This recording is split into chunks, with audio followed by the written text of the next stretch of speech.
My channel. Welcome back. Sa mga nangungumusta sa akin, okay pa naman ako dito. Kahit nag-iisa akong Pilipino.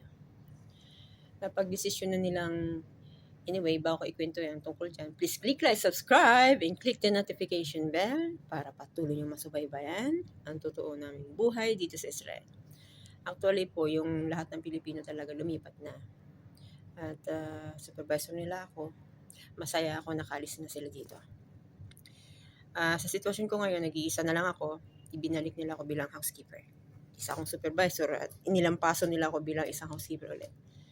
Makalipas ang mga 3 buwan, 3 linggo, binalik nila ako sa housekeeper. Makalipas ang 3 linggo, pinatawag ako sa HR na ililipat ka sa Leonardo Asdod. Kasi hindi namin kayang i-provide ang tirahan mo sa labas dahil nag-iisa ka lang dahil mahal. At hindi naman daw ako pwedeng manatili sa hotel, pansamantala nasa hotel ako ngayon. At hindi nila maipoprovide na panghabang panahon ako naka-stay sa hotel. Sino nga naman isang alipin na naka-hotel ka pa. Anyway, ang sabi ko sa kanila, kung yan lang ang dahilan nyo, ikuha nyo ako ng apartment na para sa 2 tao. At yung isa ako magbabayad kung yun ang naging problema nyo. Kasi ang kontrata namin ay 5 taon lang dito sa Israel. Depende yan sa DMW o extend kami.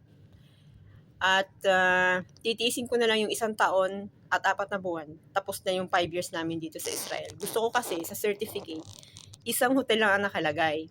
Pero kung sila mismo ang sumusuka sa akin, napakababo na dahilan kung tirahan lamang. Marami silang bakanting room dito. At yung ibang lahi nga, dito nila pinatitira. Napakababo na dahilan. Ngayon na gusto ko sanang magbakasyon muna ngayong April to March, or March to April. And after that, I will decide to resign. Because ayoko magka-problema kasi ang pinirmahan kong kontrata sa Pilipinas ay itong hotel na ito. Hindi nila ako pwedeng ipatapon na lang. Ang sabi ko, kung gusto nyong ilipat ako sa ibang hotel, ayusin nyo lahat ang visa ko. Lahat ng benepisyo ko sana hindi maapektuhan dahil ibang hotel na yon. Isang kumpanya, pero sister company. Ayusin nila. Ngayon kung maayos nila, lilipat ako. Siguro after 5 months, magre-resign ako. Mas better na mag-resign ako at lumipat na lang sa ibang hotel. Hindi sa isang kumpanya. Ganun yung labanan dito.